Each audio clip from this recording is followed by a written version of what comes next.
they're tired and they want to go for their tea. So, agenda. This helps the group involvement and networking. So, you explain the direct democracy things that I explained the other day, which is just, it's only about 5 things you've got to explain to people. It's like school, put your hand up if you want to speak, I've never all shouting across each other.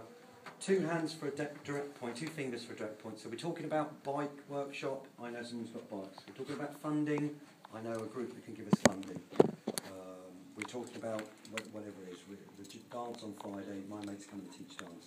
Okay, jazz hands for agreeing consensus. So it's a longer thing that you need to get more information on, but consensus means everyone agreeing on something, rather than you vote and out of 20 people, 15 people think you should do that and they get their way and the other 5 don't and they're a bit disgruntled. You have to talk on for a bit longer and try and work something out everyone agrees to. But you can do more research on that. But the facilitator can check, you know, okay, we've got this proposal, we want to do a 1950s tea dance on Friday, does everyone agree, or are there any concerns? And looks around the circle, if everyone's doing that, hey, we're having a 1950s tea dance on Friday, or whatever it is. If someone's got concern, stick their hand up, yeah, I've got concern that actually we're supposed to be using it on Friday for Tai Chi, can we move Tai Chi to another room, whatever it is. If there's something you really object to, then it's best to just express a concern. If you absolutely object to it, I don't want this group to come or this thing to happen, you can block it, which is like enough of that. You should only use that in absolute last tactics, because you can stop 20 minutes, an hour of a group discussion with blocking it, and you should, if you block it, come up with a better solution. I block this, but I think we should do this instead. That's vetoing, basically. You'll get idiots, and you'll get people who are sent by whatever authority to mess you up. Just block, block, block, block. So just move on. There's another one, rolling hands, so moving on. You've been chatting with somebody who's made a point, but has been waffling on and they're repeating themselves. You look around the room and you go like that, and you move on. You've been talking about bikes and you make them get bikes for like 7 minutes. We've had enough now. Move on, please. Rolling on, move on. So that's most of them. You can look them up on the internet, we can send you links. It's Occupy Democracy Toolkit or something. Okay, the weekly meeting is a decision-making body for the project or group. It is important to have a clear decision-making process. We've done that one. On the way, happy to take questions if you've got more clarifications. Remember, action points are very important. Who is going to take action on an idea and make it happen? Then report back to the group, or say we need more help, or the mission has changed. Now, that's one that took our group quite a long time to learn. This is stuff we've learned from squatty community centres, from activist groups, from international summits and campaigns. Hundreds of different campaigns have learned these tactics and put them into this system that I'm kind of sharing bits with you now. So basically, action point. Okay, we want to have this event, Egyptian dance, we want to have a bike repair, we want to have a computer thing, we want to invite local business groups in, we've got an old people's conference thing, we told me about today coming in, and who's going to actually action it? Who's going to talk to the old people? Who's going to be there to make it happen, or who's going to arrange for it to happen? Rather than the idea going round, so we say, oh, wouldn't it be a nice idea to have an older people's conference? And then 3 weeks later, oh, wouldn't it be another idea? Wouldn't it be a good idea to have an old people conference? Oh, didn't we talk about a garden thing? Oh yes, we talked about it a month ago, a month before, but nobody's done it. Action point. We want to make a garden, we want to put lots of plants outside, make it look beautiful. Who's going to do it? Anybody? No? Anybody? Yes? Great. Yeah.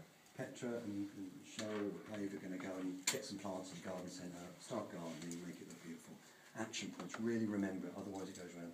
Okay, research consensus flowchart on the internet. It's about how you decide consensus. You can get one of them sent to you, stick that.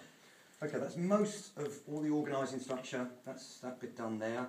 Any questions, feedback, ideas? Well, I'd just like to make a point about the action points. The thing about action points, what's most important is to make sure that they're written down, they're kept in the notes or the minutes of each meeting, because that becomes the trail that you can follow backwards through meetings to find out when a task should be done, or to also remember in the next meeting to go through the action points from the previous meeting to make sure they've all either been done or information is returned from each single point.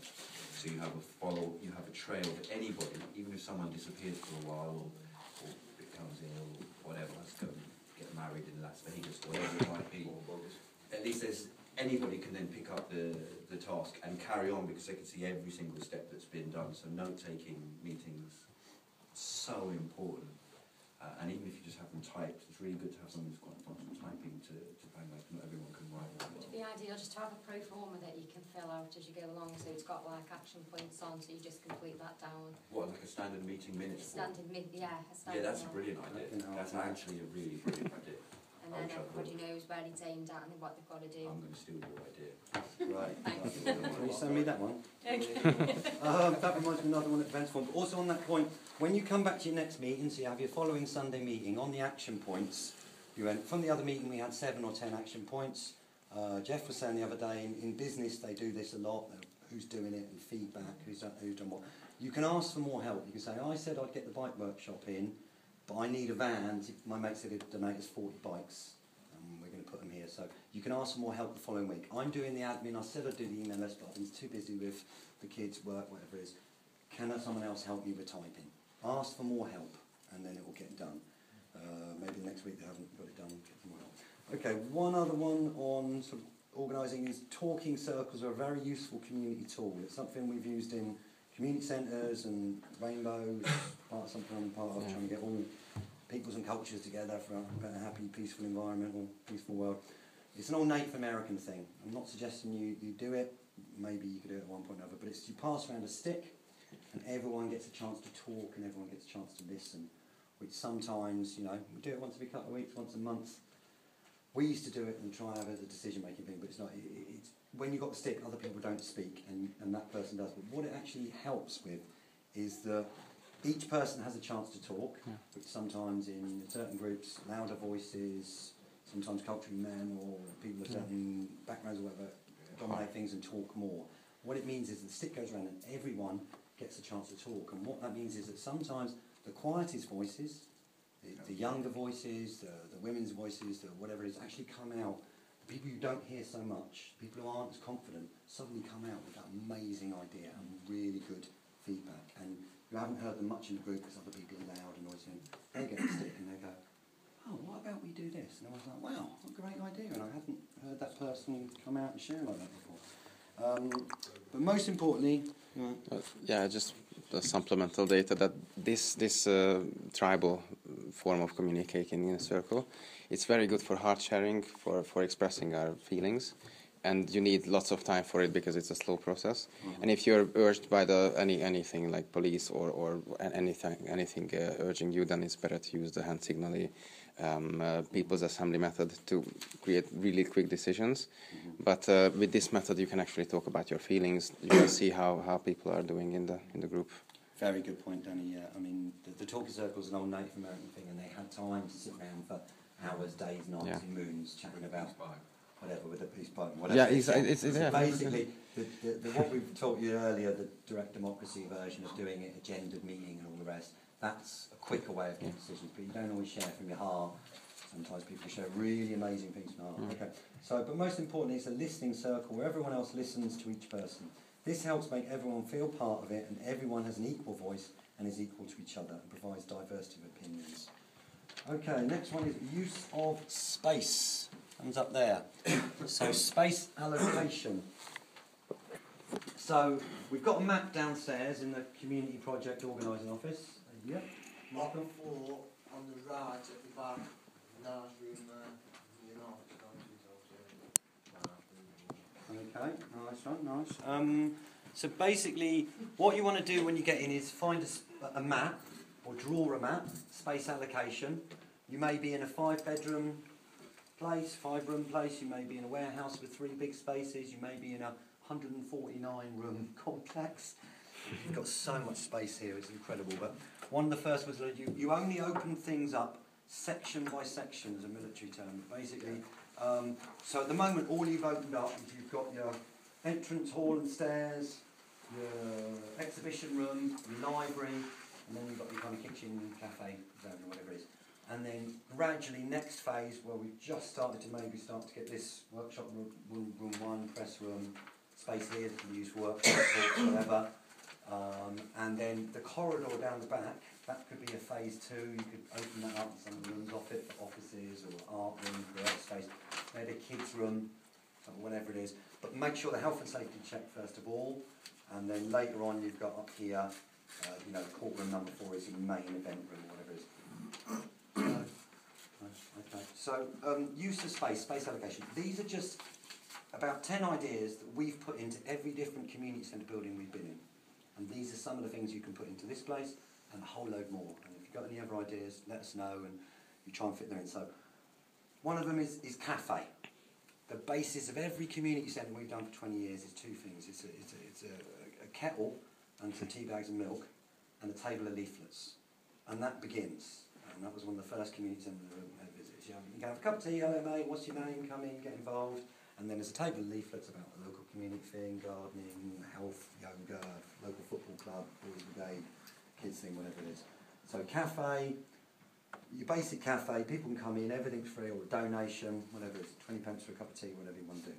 Next one is event space, and the cafe is really important, get that set up early, so that brings people in, gets them chatting.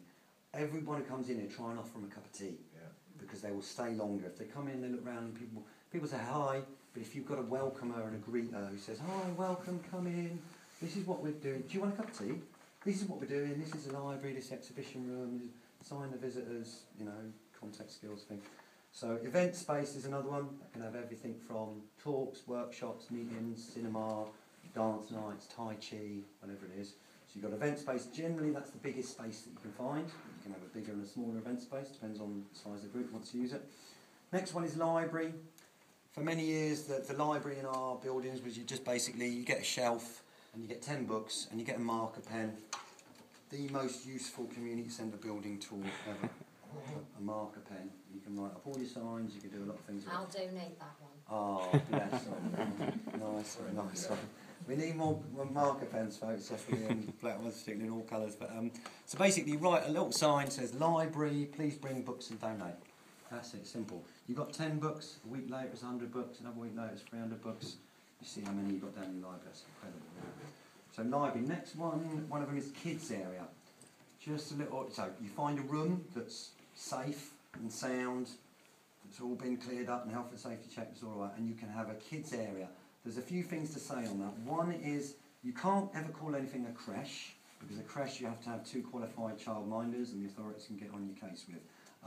The other one is, the one we always brought in was you can only bring your kids into the building under parental responsibility, because you cannot have random kids of whatever age, up to whatever, 12, 14, whatever, wandering around, 7-year-olds, 5-year-olds, without the mum, the parent, or a designated adult looking after them. They can come in with their uncle, they can come in with their mate, as long as that 10-year-old has come in with someone and they're looking after them and they know what they're at and they're responsible. It's not responsibility of the custodians or the caretakers, it's responsibility of the parent or the designated other person. So it's good to have a kids' room, because community is about all ages of people from 7 to 70. And we want that. We want a mix of all sorts of people coming. And our society's isolated people off, from the old people in the old home and the youth in the whatever. And we need to bring that back together and get them sharing skills. The old people have so much knowledge and so many stories and incredible things. We want them to share that with our kids. Otherwise they're missing. There's a disconnect. They're missing some really important things there. So tell them your stories, share them your skills. Kids area. Next one is a free shop or a swap shop. And that's basically, again, a room or a corner where a free shop is basically anything anyone wants to donate. It's like a charity shop, but everything in that room or that corner is free, and anyone can take it and give you a donation. You can take it for free, or you've got 20 shoes, you've got some shirts, you've got some jeans, you've got some jackets. It's a way of community resource recycling. People can come up, get a new winter coat, whatever it is, and they can have it free, or they can come up to you and get a box or whatever it is and go, here's a quid, here's 10 pence, here's a fiver, thank you very much. You've got your warm coat, So, free swap shop. Next one, bike workshop, very simple. It's good to try and get bikes out there, less pollution, getting fit. So, find your local mates that are good with bikes, find a few knackered old bikes, stick them in a room, stick them in a corner, stick a nice big sign up. Start with your marker pen signs, but as soon as you can, get a nice sign writer, and you've got more chance of staying there longer, the more professional and good it looks. So, nice sign, bike workshop. In Regensburg, Germany, I've seen a shop called the Free Shop. Mm-hmm. It's not anything to do with hippies. The whole town, sleepy little Bavarian town, went into a transition town project. And in their free shop, they're also fixing each other's electrical appliances, computers. So, and they have food for free and clothes for free. and it's official. And they get just a grant from a bank as well. Beautiful, beautiful. So set something up like that. The other one, there's one really new one that I've heard, well, last few years from Holland. They could do something called a repair shop. 1 day a week, they get different people who are good at fixing whatever it is, bikes, computers, electronics, toasters, and there's 3 or 4 of them who are good at fixing things. You know, we all know a few mates, don't we? Who's good at fixing things. And you bring in all your broken stuff, and instead of having to buy a whole new video or DVD or whatever, come on, it's just a fuse change or a solder or tighten this up, fix it. You can repair stuff, reuse. You don't need to keep consuming the planet. So set up a day that's a repair shop, whatever it is. Okay, the next one, an arts or a creative space. Pick a small, medium-sized room, whatever it is, and get all your felt pens, your paint brushes, any old Dulux paint, any acrylic paint, anything anyone's got. Put it in there with a few tables. Try and maybe have a floor that it doesn't matter at getting a little bit messy and the kids or the adults spilling a bit of paint. And have that creative space. Put some plasticine in there, put some clay, put some other things, scissors, sticky back plastic, Pritt stick.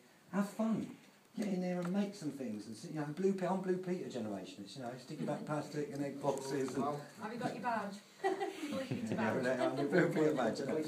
So get that creative space, that art space going. Invite artists in to come and teach people stuff. And so that's one other room you can use. Another one, cinema. Find amongst all your network and friends somebody who's got a video projector, start showing films, whether it's locally made films, and we did do Hollywood films and mainstream films or whatever it is. Try and get films that are going to make people think or get into stuff. There is this little issue with showing mainstream films that they say, oh, copyright and all that, but never had a bother with it, really. Share with friends is fine. Be aware, if you put an advert out saying, we're showing this latest film, they might come and give you some support. Cinema, accommodation needs to be separate, so if you do have accommodation where the caretakers, the custodians, people live in, stay in, or whatever it is, you lot are right, you can come and go. Have it further back from your event space so you don't have people's smelly socks and washing lying around when the Tai Chi and the yoga group comes in. Annie? That wall is screaming for film projection. Just it? hearing the screams. There we go, we've got perfect cinema in here. Cinema night, bring them up here. You talked about the black frame, didn't you? You know, black tape round and that. And then it's blank canvas. Even on that surface, it looks good. That's what I'm saying. I was saying to Jane earlier, you don't even need a screen for that wall is perfect. Just black gaffer tape to ring up to border the edges, and it will look amazing. Really well. So, cinema, info networking area, again, it's just basically a table of leaflets, but also stick things up on the wall with glue tack. Leaflets, you can start with photos, pictures. You've got some amazing displays around here of the history. Get them up on the walls, get people seeing them. Stick up stuff about everything from, you know, local boys club thing to what's going on with the planning and the ideas and what you're trying to do here, get people to see it. Computer tech areas, so at the moment we've started down the library, we've got 1 laptop, we've been donated a 2nd laptop, there is a mainframe, sort of bigger one there. Desktop. Desktop, that's the word. Desktop, so you've got 3 computers here, you've got an internet cafe. All we're putting the bill out, we need smartphone. Any cheap smartphone does it like 30, 40 quid. And from 3 you can get a normal little SIM card, and with £15 top up for a month you have unlimited internet. So you can use it for internet cafe and also from live streaming. 15 quid a month, you've got an internet cafe. Yeah. So what do? You just plug a phone into the... turn on the Wi-Fi hotspot, and then for that computer you need a little adapter that can get the Wi-Fi signals, but laptops can connect, phones can connect to it. Yeah, I use it for mine. Tether. Yeah, it's not the best quality. Tethering. I tether my iPad to.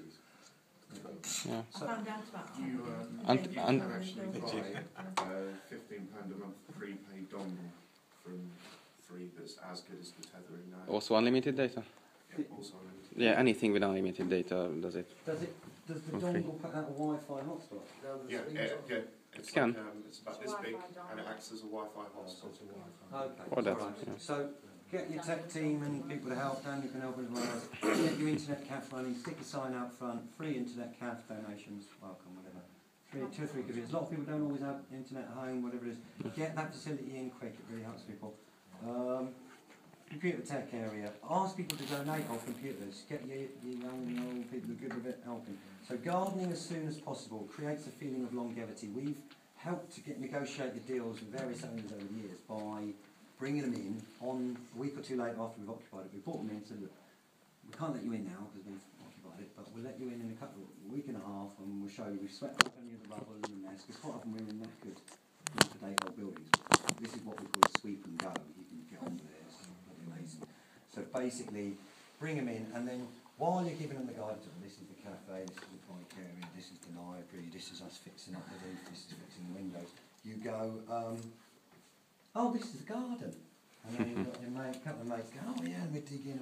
Oh, and what are you planting? Oh, we're planting potatoes and carrots Food. and broccoli and food. And the owner kind of goes, hold on a minute, I'm thinking of taking you to court next week or two. Why are you planting carrots and potatoes? You're not going to be, and you're like, well, we want to be here come harvest time. We want to be here in August, and it's only like March, and we want to be here to, to eat the food. And he's thinking, oh, actually, they are looking after my building, they're fixing things, they're repairing the roof, and it's falling in, they're starting to put.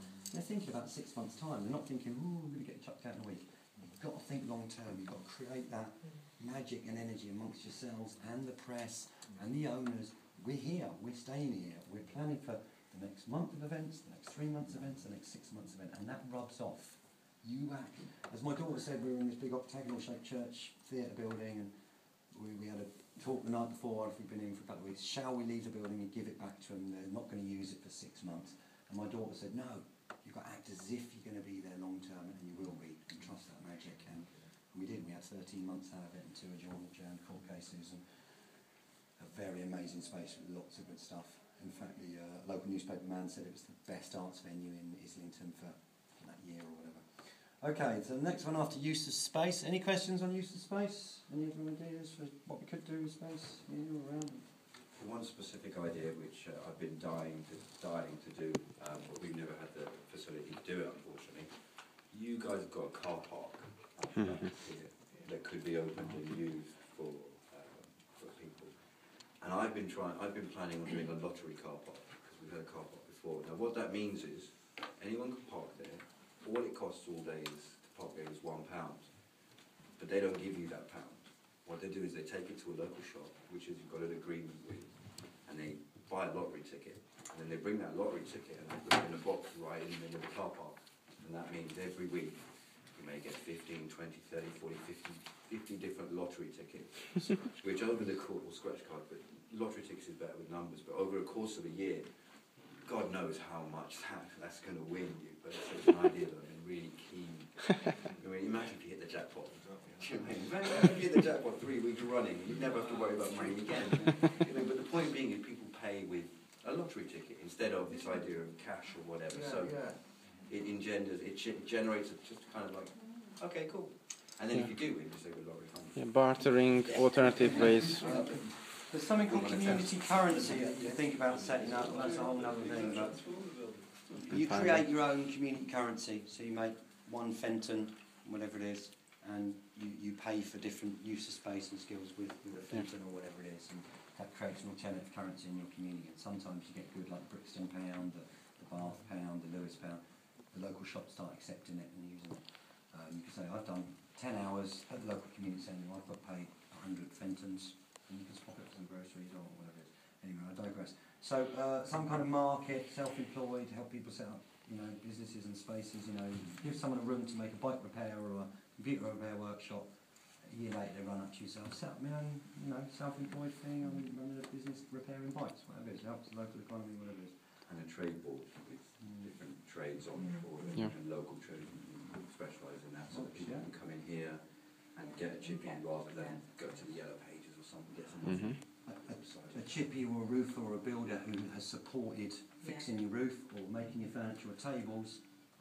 You're going to have a community of 1,000 people using this space. They'll go, right, I'll use that chippy because he helped sort my community centre out. Whatever it is. Okay, so moving on to the next one, setting up working groups, which we did a bit of work on the other night, and our star team here is, so this is going to go back downstairs probably later, I think, down into the exhibition room or the community organising office. So basically working groups, what's to say, as soon as possible. This makes the whole project work more efficiently and effectively. It's something we try for years to get set up and doesn't always set up very well. We've done really well here because you got it set up, within the first couple of weeks. Things groups like Occupy Movement, Occupy London was very good on working groups, very quickly set up. It takes the pressure off any few people running it, it spreads it round, and it makes them more efficient because they can feed back to you Sunday, Monday, whatever it is. This is what we need help with, this is what we've done, this is what we're fixing. So, groups such as admin, events, outreach, media, legal, outreach, media, networking, direct action is another one, food and kitchen, gardening, and front of house, how the front of the project looks. Or the other one is repairs and maintenance, or caretaking or custodian.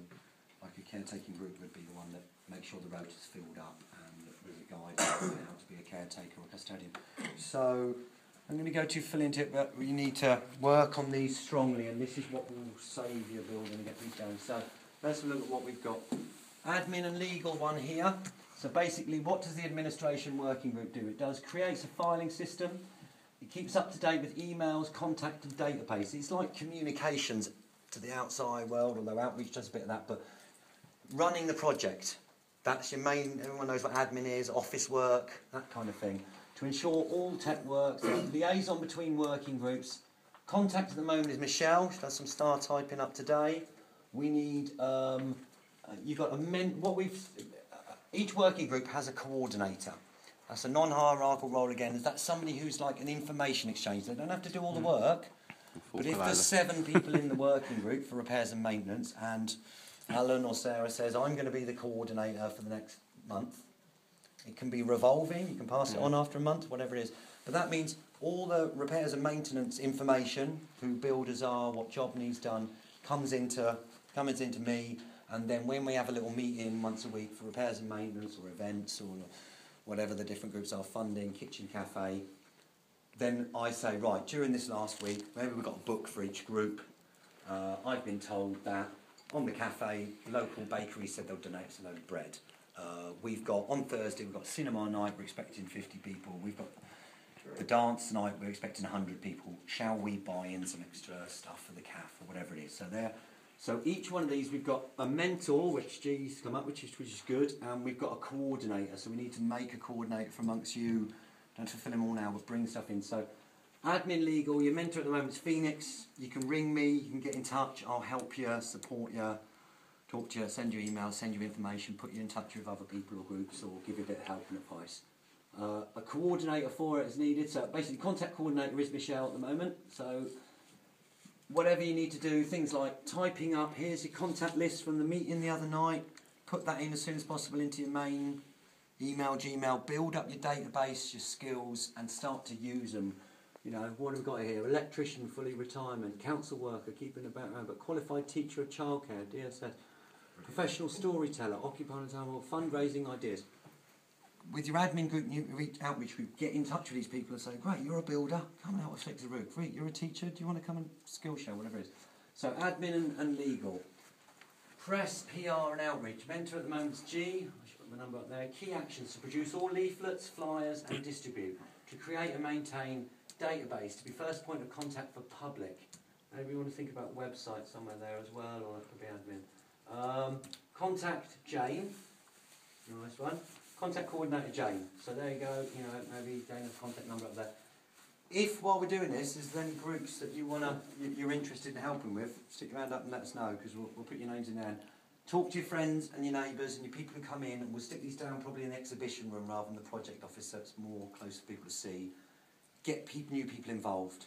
Have a meeting once a week of these different groups. It doesn't have to be a long one, it could be an half an hour one, you know. Don't want to end up doing 7 meetings a week like poor old Phoenix, you get all these wrinkles around your eyes or laughter lines. Bang me down on that press and outreach. Diamond, okay, Mick.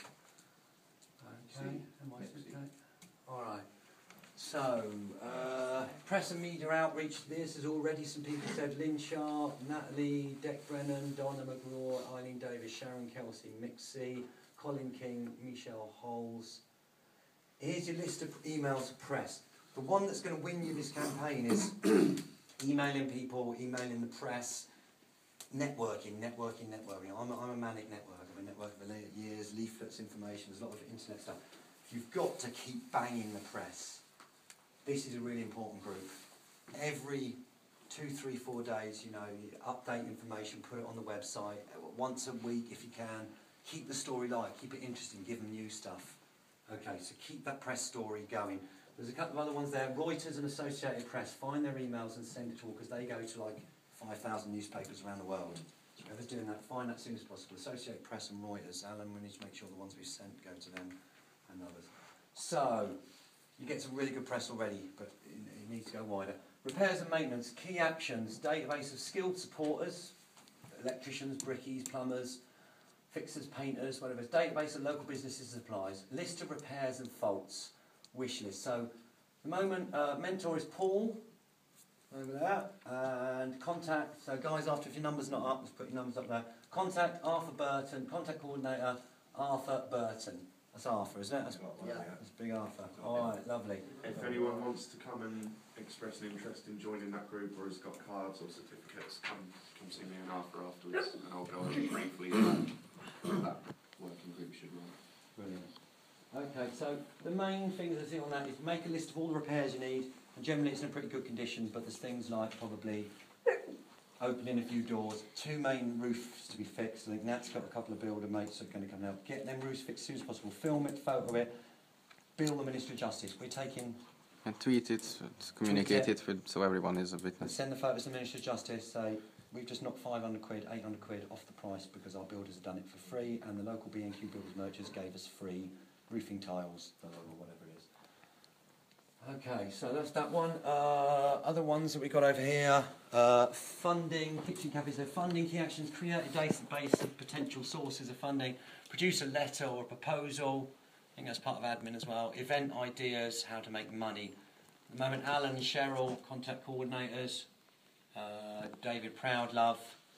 Apparently we had a really good bit of news the other day that basically, so the Heritage Lottery Fund, the big block, the big hurdle to get in this place was something called a capital receipt, which means big lump of money.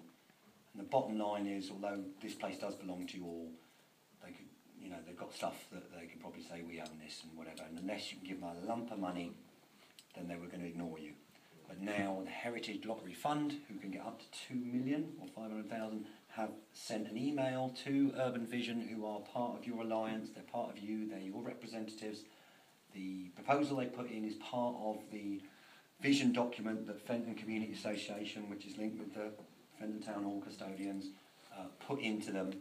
So that vision became part of the community vision plan became part of Urban Vision's plan that went in. They have been told by an email yesterday, the other night, that the Heritage Lottery Fund will give a large capital receipt fund pending the MOJ saying yes, we accept it. So there is, I don't know what that is, 20, 50 grand, 80 grand underground, I don't know what it is, but that money's there. You've got this place if you keep working hard every day for the next week. Bombard them with paperwork before they send you any paperwork to court. Keep on it, every day matters. The next 3 days, the next 5 days, the next 7 days are critical. Get everyone helping and you'll win it. Funding. So that's the bottom line to keeping it with all that. So kitchen cafe, key actions, acquire stock by skipping. Local deals. I mean, skipping some of the squatters do. We go and recycle something we've thrown out of date. Not just squatters. I was chatting to Actually, it's people around early last hard night. times. About it. It's popular. And I it's know. intelligent. Yeah. It's intelligent. It's recycling some of the food that's out of date they throw. But so basically, what the kitchen cafe wants to do is provide cover for the cafe on opening times.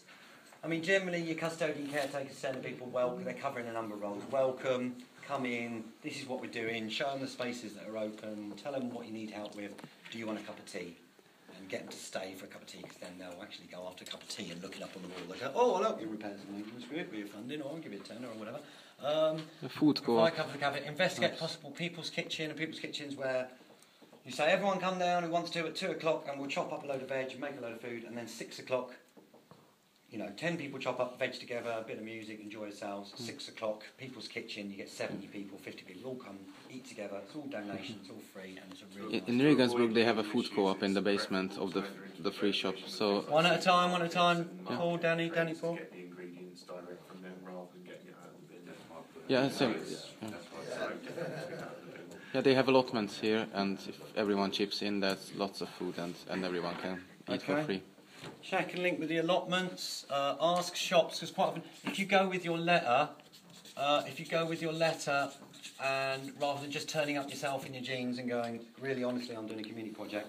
If you turn up with a letter-headed note paper, we're from Fenton Town Hall community centre projects, this is what we're doing, these are the events we're doing, these are the workshops, this is what we're trying to do. Have you got any old, you know, veg that's still in good condition we put out at the end of the night, any old biscuits? They will give you tons of stuff. Yeah, and everyone can eat for free, and not just people here, but food banks, pretty much the whole area. There's so much food wasted in our society that it becomes ridiculous. And it's wasted in really stupid ways. You think about the food being thrown away, but there's all kinds of other ways that go on, you know, massive over-preparation of food by kitchens here, there and everywhere. So a bit of intelligent communication between people, there is no reason why, you know, nearly everybody who's hungry can't have something to eat. You know what I mean? At least once, twice, 3 times a week you can have a warm meal for everybody in the area, I think. And Yes. it's a special thing to be able to offer. 25. Yeah. 8, sorry. Okay. All right, okay. It's like a longer workshop, but it's good points all coming up. So basically, you're getting 20 years in an hour and a half. Okay, so basically, events. We want 30 years. Yeah, I know. Yeah, 10 years time.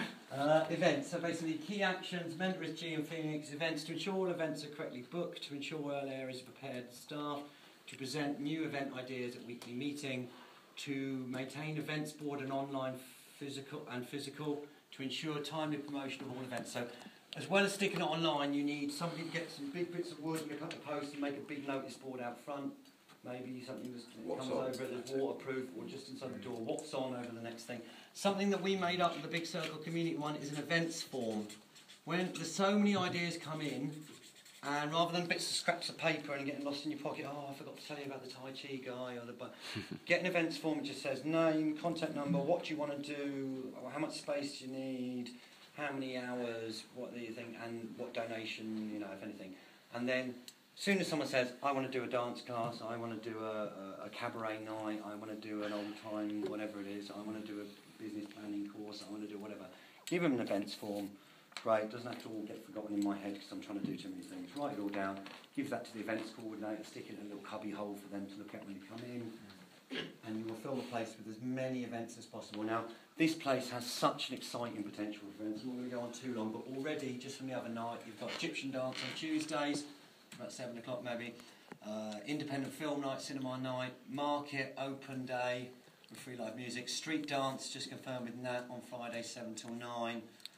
And on Friday the 12th, street dance, Nat, 7 till 9, Egyptian dance, these are repeating I think, but Bay Stoke City's 1972 squat, question and answer with our lads. Now, fill them up, when people come in, get a time, how long, and find a room that they're going to do it. This is starting, I think we're fairly clear on health and safety, this can be workshop 1, later on you've got to repair the roof through there before you can go into the main event room or whatever, and there's a little thing needs to be moved on the floor, the bit of electrical. And the corridor behind the library, if you made sure the fire exits are open down the bottom and you blocked the stairs so people didn't go up, you've got another 3 kind of office rooms, kids area, and on the right a big creative space. Open that soon in the next week and a half when you're ready. But when you're ready, you need to get more volunteers, enough people watching the space before you open it too much. Remember, stay small and grow gradually, rather than trying to do it quick. So lots of exciting events coming here. I'm hoping to come back. Well, we're loving it, so we're probably back in about a week and a half, I think. But we really enjoy what we're doing and sharing our skills with you. And you're a cracking bunch of people, and maximum respect for what you do. But longer term, we'd love to come back 6 months, a year's time, and come and have a dance in the sprung floor, ballroom, and whatever it is. You're having a tango, salsa night. You're having a kids hip hop, street dance, Egyptian belly dance. Do the freeze all the way. Yeah, I'm not saying it, but Well, I'll have a apparently go you at can doing that. strut squealing battles. Oh, Bee Gees night. Strut. Oh, they're getting funky on us. There we go. Have a Disco, nice. Bee Gees. The possibilities are endless, you know. So cracking events, have them. All right. So that's setting up working groups. Pretty much done for now. But work on them. Work on them. These will be downstairs. Fill them up with people. When you've got 7, 10 people in a working group, it's a hell of a lot easier than 2 of you. Okay. Scott, before you go off the subject of working groups, make a couple of really important, what I think are important points. Firstly, the working group is not, it's not like an exclusive thing. Everybody should feel like they can know about and get involved with everything, everywhere. Open source, everything is open source. The working group is just about kind of responsibility and answerability. You know, I believe, and I think we all believe, it's good to give responsibility and let people prove themselves and, you know, learn things and skill share. But everybody should be involved and should feel like they can get involved in anything. Kitchen, funding, administration, repair, they're everybody's responsibility. So that's the first thing. And the second thing is... and the second thing is to pass it on.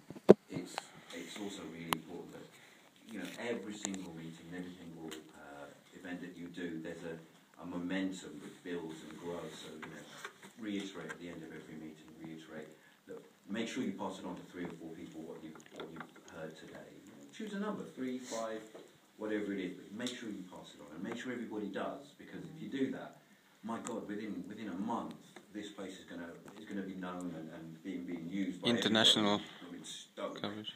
You know what I mean? Within a month, because the word of mouth is worth 1,000,000 times more than advertising in papers, or if a newspaper says you're great, or this, that, and the other.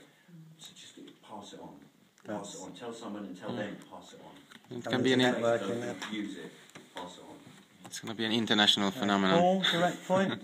Your fingers. From what Stu was just saying, these are by no means the only working groups you're going to need. You will have ideas for projects further down the line that will require new working groups to be established.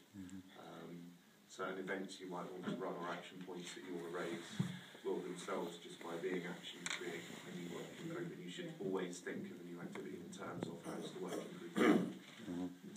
Okay, very good. The next one on from working groups is networking. So networking is my mate Susanna, or I'll call tribal grandmother, we ran lots of protests together, self-and had trees in the open environment. She used to say networking is just a new word for gossiping. So I thought it was great. Basically, it means sharing information. Everyone is the centre of their own network. Networking got very, popular with business terms, 10, 15 years ago. Networking is also an activist, community organiser term. Everyone is the centre of their own network. Your mum, your dad, your parents, your family, the people you went to school with, the people you go to church with, the people from your badminton club, the people from your social club, your chess club, your bike repair mates, people you met down the disco. These are all your network. Everyone in your phone, everyone on your more modern Facebook, email, Twitter, they're all part of your network. The similar struggles, anything that connects to what you're doing, you can connect with them and it will work. Other groups, trade unions, international groups, local groups, whatever it is. Reach out and network to them. If you want to make your campaign, your project, your business, your idea, get out to more people, you've got to reach out. So basically, the ways to do that are a leaflet. As always, the very best way is face-to-face, as G was just saying, and word of mouth. You can get off into too much internet nowadays, and they're all bombarded by Facebook, and they miss you because there's 7,000 messages for them. But basically, it's the best way. I like the old one, is giving them a leaflet face-to-face. This is our community project. This is what we're doing. We've got a dance on Friday. Come down and get involved. This is our event. Whatever. Leaflet, website. Get your website sorted. You need to have a website, not just rely on Facebook. I think somebody's going to help. Well, make it happen soon. Contact number. Have a contact number up. Email, Facebook, Twitter, social media stuff. Posters is a really old school way of doing it, and a lot of people still like it. And poster all over, fly post. Project phone, get that set up. Yeah, project phone, good. Posters, banner out front. So we've just heard tonight. We've got a great new banner coming, haven't we? Yeah, we have. It's 20 foot by 20 foot long, 4 foot deep. It can go in front of the building without any criminal damage being done. Pilots, weatherproof, it's free.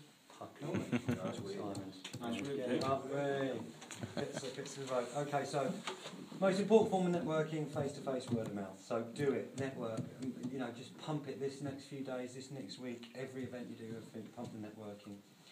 Okay, the press is a way of networking. You can tell so many people in a day or give out so many leaflets. You get one newspaper, one article, one radio, one TV. 2 million people know. 200,000 people. 20,000 people in your local area read the centre of one. Well, hey, they're doing it. Great. And let me tell you, you're in the middle of it here, but you're inspiring people around the country. You're inspiring people in Nottingham and Manchester and Leeds and Brighton and Cardiff and internationally. Yeah. Who was that Solidarity earlier? Frankfurt says... Yes. Massive. Occupy Frankfurt is saying hello and they love it. Yeah, and I say the petition is a lot of people write a petition from Canada, from Australia. Yeah, from all over the world, yes, yes. Lot of French, Europe, lot of Yeah. We physically seen with the library that people from all over the world will travel to you to see what you're doing, and they're getting inspired, and it's incredible. We had a lot in the local newspaper, the Free and Barnet Library, a lot of the national newspapers and BBC and television, but we also had like Swedish radio, Australian TV, you know, all Chinese, sorts turning up, Chinese China TV. Central Television. So keep on it with the present. Okay, I'm going to speed up slightly, I don't want to go too long, but negotiating with the owners. A letter of introduction, get their contact number. When we occupy a building, they turn up a little bit. So we give them a contact number, give them a letter that we've typed up saying, we're caretaking it, we're custodian of it, we're looking after it, we're fixing, tidying, repairing. We're actually free caretakers, security and maintenance. We're saving you up to £2,000-3,000 a week. It costs for a 24-hour security guard to sit in there. That's 3 8-hour shifts and the admin and the car and the vans and the dogs, whatever. So, project proposal. First contact with the owners or the representatives. Get a contact number. Begin negotiations. Keep in contact. Keep sending letters. Go to visit. Tell them about the new project. Be relentless. Get them to visit after a safe time. Dig in time. Get them to visit after a safe dig-in time, organising time. Aim to share tea or food. Become friends. Keep networking. Now, I know we've got various factors on the MOJ at the moment, but they're your new friends. They're the people who are actually going to give you this building. There's no rainbow saying there's no enemies, only confused friends. Someone said in one of our talking circles, that was a saying from the Inuit people, the Eskimos. And when Wise Alec came around, yeah, but that's why they said we have no enemies, only no enemies, only confused friends. He said because nobody wanted to go up. It's too bloody cold up there to invade them. But so basically, negotiating with owners is a matter of being friendly, ringing them, contacting them, but most will do it by letter, because if you do have to go to court, if you've got, like we have now, 2 letters into them, the judge may have to look at that and look at it and go, actually, no, you're not trespassers, you're mid-negotiation, you've offered them money, that's a commercial contract, very important. You are the local people, you have this, this and this on your side, whatever it is. So keep negotiating. The real key, or we're going to help you and work with the guys who are in contact here, but hopefully tomorrow we send them another backup information and letter. And did we get the meeting notes sent to them? Okay, great. So basically now we've got 3 letters we sent to her. Our initial negotiation letter, we're mid-negotiation with you, don't think about going to talk, we've called about 2, then we've done a big chunky 1.5 pages today with a whole list of all the stuff we've been trying, including for the last 6 months, 2 years, we've been trying to contact the MOJ. We made a bid for 100,000 6 months ago, you never even bothered to reply with an email. That kind of thing judges don't like, because then they can understand that we've occupied this because you've been ignored, because they're only waiting to hear from a big property developer 250 grand. You've tried the community asset value thing, and this is your last resort because you've been ignored and you're doing it. So keep negotiating, never forget. You can get on with, and we've made this mistake several times, we've got on with clearing the rubble, fixing the roof, organising the workshops. We sent them one letter, and we've got an okay, maybe. And then we've got on with organising the workshops, doing this, fixing that, doing that, blah, blah, blah, blah, meeting people, hello mate, this is our community centre. And then we forgot to keep up with the negotiations. And we've not sent them a second letter or a third letter or backup evidence or list of our events or list of our funding or whatever. And lo and behold, 3 weeks, 3 months later, they're saying actually we're going to court and you're out. So let's send them nearly a letter every day for the next 3 or 4 days, and then a big chunky 10-page, whatever it's proposed. What happens, because we've had no response as of yet from the MOJ, from these emails that have gone, do we just keep bombarding? Should we panic if we're not having anything back off? No. Shouldn't panic. No. Don't panic, They will because panic if they get doing lots well. of you. The case is that also on Friday, it's tomorrow, isn't it? You've got a big chunky proposal going in from Urban Vision, which is your vision, which you're part of the alliance of groups that is working with Urban Vision. Don't let anybody separate that out for you. You're part of Urban Vision's vision because your Fenton Community Association and the custodians fed into this vision document that's gone to them. You need to actually get back to them, liaise and communicate more, get more involved in helping with that process and put stuff in to firm it up. And what we're saying is that they're going to put something in tomorrow, but what the letter today asks for is that's a provisional proposal. What we'd really like is another week, 2 weeks, to put some extra stuff in, because now we're in the building, we're getting lots of extra help and support and suggestions and extra funding. Yeah, on that point, it seems, I mean, it's been said the other night that it had been sort of passed over to Urban Vision, which was a point that a few people picked up on because we had no representation at the meeting from ourselves within the group.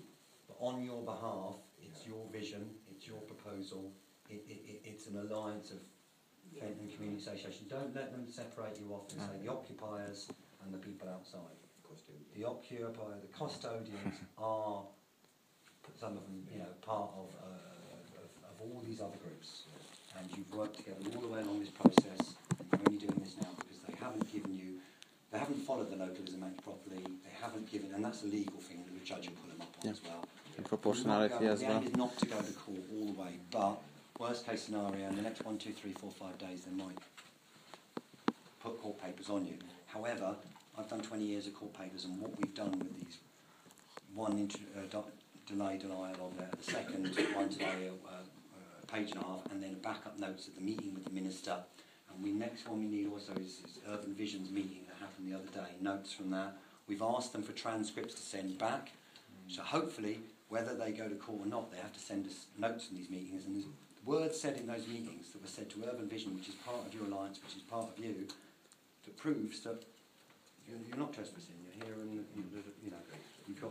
So basically just keep negotiating and send more stuff before court, and hopefully you'll never get to court if you send enough. It's like arrows, peaceful arrows of thing. The more you can get the ball back into their court and over the other side, the less chance they're going to knock one back. It's paper magic. When you can put more paper magic on them, then they're going to send you 10 pages of court papers.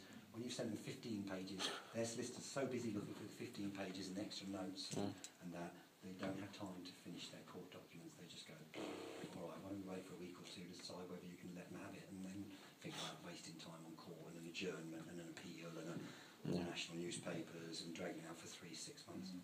Sorry, just stepping back to the events. Could we have a sponsor form created ASAP, so obviously we can start on the fundraising with the obviously the dibs and everything else. Sponsor form, admin and funding and events. That's a great online event form also very useful. Yep. Okie doke. So let's speed through the other ones. What we've got: health and safety list, right caretakers guidelines. There's a court case right at the end, but hopefully we ignore all the court case. Right, caretaker's guidelines. So a caretaker is what we call taking care of the building. What you call a custodian is a caretaker. Someone who comes and visits or stays in the building, lives there and takes care. So what is expected from a community centre, project caretaker or a custodian? To be welcoming, friendly, to explain to people how the project runs and how they can get involved. Meeting and greeting. People come in the door, hello mate, my name's John, my name's Phoenix, welcome, we're running a community centre, that's the library, that's the exhibition space, there's a kitchen cafe around there, either do you want a cup of tea or sometimes we'll let you go around and you make your own cup of tea or whatever. Later on there's an event up in workshop space, there's Tai Chi, there's a cinema, whatever it is. Being friendly, talking to people, that's what you do. Why you are doing it and where the things are in the building, such as toilets, kitchen facilities, fire exits. Wherever you're opening up in this building, you must make sure that there are fire exits, one way in and at least one to generally I think 2 ways out. So at the moment, that downstairs you've got, you come in and the fire exit is going towards where you go to the men's toilets, and right there is a fire exit that is open, it's been unlocked, it's there. When you open up the section 2 corridor down the end, down the judge's entrance, that must be opened and openable, not padlocked, and then you block off the stairs so you can't go up. Open section by section, bit by bit. Okay, safer spaces policy also needs to be created early and put that one around. Anyone grab that from the notice board? Just down the bottom of the stairs, the big notice board, big one. But it's good if they create their own. What's the safer spaces policy? That's something that developed through years and years and years of running community centres. And very hard learned. And basically, when you run a community centre, you can get people who can come and cause a problem. Because they're drunk, because they're angry about life, because they're whatever. And it's basically a set of rules or guidelines that you all agree as a group that must be upheld. And it's important to write it up big and stick it in 1, 2, 3 places and hopefully near the entrance, so when people come in, They know you've got a set of guidelines or rules that says this is how we run in the space, basically. And it says things like, we're always trying to start with positives, not a no alcohol, no smoking, no this, no shouting, or whatever. Start with positive. This is a community space, this is a family space. Please respect the following Safer Spaces policy guidelines. And their basic one is, the moment you have a no smoking, no alcohol in the building, please respect that. Very quickly, the other ones are no violence, no threats of violence. Very important, even on threats of violence, you pull that up. You must deal with people when they bring these things up. No violence, no threats of violence, no racist, no sexist, no homophobic behaviour. And the last bit on it, which is very, very important, is the sanction of what you will do if something happens. Basically, got one pin. If something happens. So, basically, this is... Can everyone see that one? Roughly when I get out of the way. Safer Spaces policy. To be agreed and finalised and added to by the group. So, something they say, the group has to own this. The group has to agree it on a Sunday or a Monday, because it's no good me just coming in and saying, these are 7 rules at Albert London Community Centre. So you have to create it yourself. I told you these are the 7 rules or guidelines. If you've had a meeting for 20 minutes, half an hour, you've gone through them and you've all agreed, wave your hands, this is our policy. You might want to add 1, 2, 3 things to this. There's a bit of space there to add things, okay? Create this your own. is the basic one. If you type on the internet Safer Spaces policy, you come up with loads, 3 or 4 or 5, and some of them are 10, 15 and get too complex. Yeah, different ones for protests, different ones for community centres. Just thinking about the future and saying how we plan into the future. I'm just thinking about things like that. You know, I've got a CNC machine, so I could actually cut them into wood. So that, you know, signs for the... Really? For the yeah. That's pucker signage, yes please. Yeah. And as I say, the signs that are in wood, I'm permanent to you, mate. Yes. That's the Stone tablets. That's the free room, that's the children's room, and they're all in wood, nicely finished. That was a point. It's interesting. Yes. That would be brilliant now. Yes, please, definitely. It makes you feel so much more solid. So if you let me know what you... I can't go bigger than 6 inches, because that's all the wood I've got. Same here. You know. It can be a short one as well. If you Here we go, now we're fun on the back row. But yeah, if you got I'll bring some stuff in tomorrow, show you what I've done. Nice. You can have a shorter one as well if it makes sense. Anything that you come up with. A direct point based on what you just said. That was something I wanted to mention. It's going to be very easy for people when they come to see look at the project for the very first time. It's sometimes very easy for people to be a bit judgmental when they see lots of nice things. The more effort that you can put into the presentation of things, you know, straight lines. It sounds so stupid, right? It really does. Block capitals.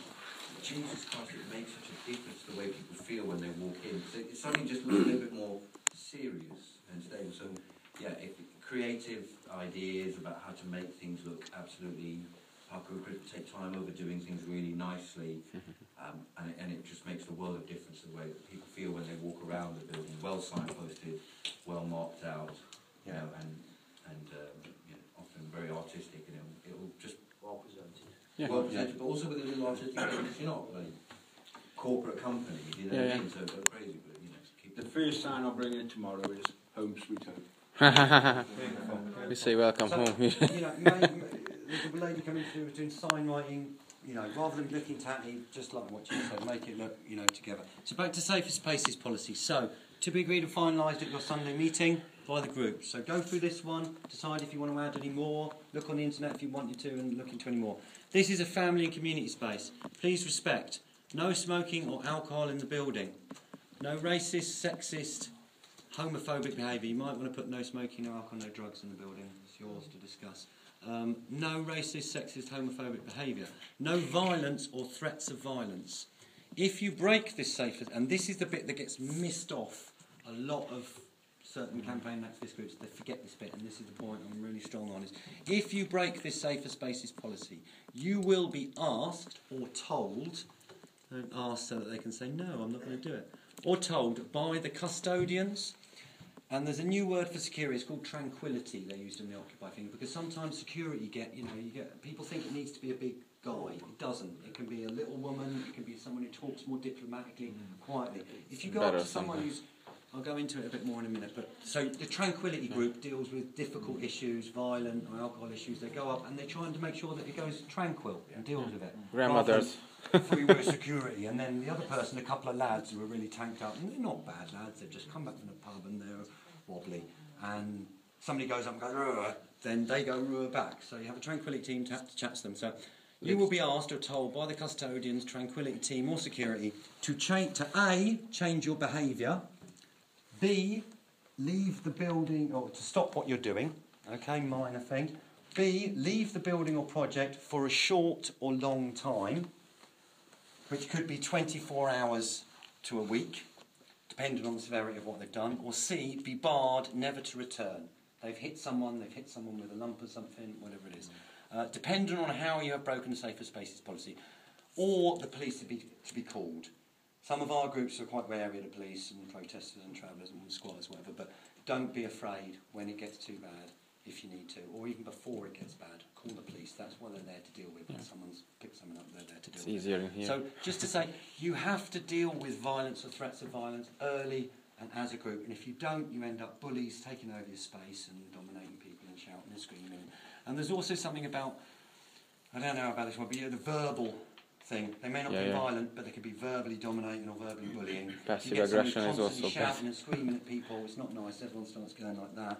Passive aggressive person is also very dangerous. Okay. Without I'm hitting going to anyone. speed up a little bit because we'll probably get towards the end time. I've got one page left. So basically, I've put it in there. That's the Safer Spaces, Tranquility Team. Good to deal with some situations in a friendly but firm manner. You're leaving. Sometimes it needs to be a whole group to come together and back each other up with someone who say may be aggressive. Some situations are better dealt with a small number of diplomatic people. If you go with 15 of you, sometimes it turns into an aggro. If you go with 2 or 3 of you, sometimes it's better. Deal with the situation as they come. Okay, I've hope you shared lots of years there with you. Big questions need to be addressed and dealt with early by the group is what is the attitude towards alcohol or not, and drugs are not in the building. Well, you've done it. Stick to it. The only thing to add on that was we've tried to run alcohol-free spaces for years. People are very damaged and squatting and end up saying we're going to ignore it, we'll do it anyway. But you may want to decide if you're going to have some nights, you may want to have events. Events, you may want to say between 7 and 10 when we've got a dance on, people are allowed to buy a beer from the bar that they get money from here. That's up to you, or you can keep the space forever. No alcohol, that's your choice. Clear focus is set from the beginning and helps the project stay focused throughout. This is a larger debate, and there should be spaces with and without, so there is a diversity of space for each flavour. Designated smoking areas can help. Generally with smoking out buildings, sometimes you say in the cold, that's the room, it's got ashtrays, it's got fire extinguishers. That's one thing on health and safety, you can have a designated smoking area or an outside yard. Caretakers logbook and visitors book, so we generally have 2 A4 books. Last bits of this page, really. 2 books to help run the project. Get a caretaker's logbook. Now you have some kind of logbook here. Yeah. I think you need to get 1 page of A4, or 1 book of A4, sometimes helps rather than the flip thing. But so the caretaker's book. This is for anything of note that happens to the day. Note that happens during the day. Ask caretakers to record important workshops, visitors, official visits. Gas, electric, council, media, repairs and maintenance. This is broke, this needs fixed, or communications to other shifts or working groups. Useful info to be networked. So basically that's 1 book. You're not here all the time. When you come back in, you go, right, what's been happening? I haven't been here for 3 days. You flip back in the visitor's book and you go, oh wow, right, somebody's fixed the roof. We've been told that we can have a dance workshop. Somebody's donated 50 bikes. Somebody needs this bit of information and you can help it. It's continuity between the shifts. So we've got that book, but you need to put it into an actual page of A4, I think, and get it out and keep it in an area that people know where it is. The other one is the visitor's book. Have we done things to do and things to do? Right, visitor's book. Ask visitors to sign the visitor's book when they first come to the building. This helps to build up the network and database and keep in touch with all project supporters. The network should be used more effectively by looking, and this is one we forgot to do, I'm learning, should be used more effectively by looking for skills and helping them get involved. So the visitor's book should have 3 columns: name, contact details, phone or email, and skills or comments you wish to leave. That bit about getting in touch is so every 1, 2, 3 days, type in the new contacts, the new emails, and get someone on it. Ring in the builder, ring in the plumber, ring in the dance teacher. Otherwise, you end up like Phoenix with 7 of these books from last so many years of projects. Or they get offended if you don't call them for a while. Use them. Use that network. If people love to help. If they've come in, they'll come in once. They'll come in once a month. But if I'm a builder or a repairman or a dance teacher, and someone rings me and says, "Hey, we're really glad you come in. Can you come and do a dance workshop?" I want to be involved. I'm glad. I'm using my skills to help people.